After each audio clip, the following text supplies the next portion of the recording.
At Below Studios, we take on some unique projects. The R5C is the perfect camera to keep up with that.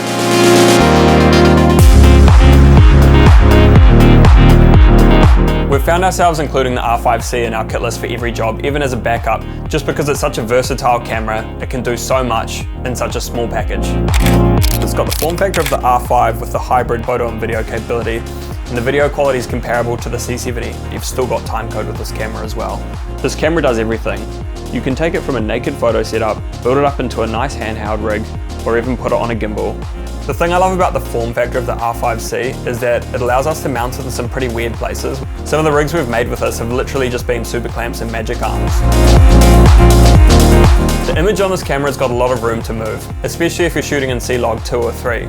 You've got up to 14 stops of dynamic range in C-Log 3, and you can push this further if you need to with the RAW codec. You've got internal 12-bit recording on Cinema Raw Lite.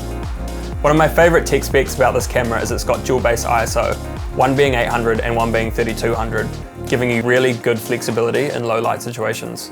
The R5C boasts a full frame sensor, giving it a wider focal length and better low light performance, which also makes it really handy when shooting with wider lenses, getting that full frame focal length.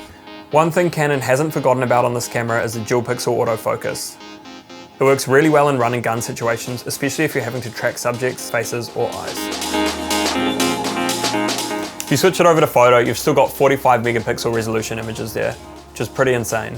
I've found that the images that come out of this camera are actually really good, which when I first heard it was a hybrid cinema camera, I had my doubts. A few years on, and the R5C is an integral part of our kit now. Definitely recommend this to anyone in the market for a professional hybrid camera. Cheers.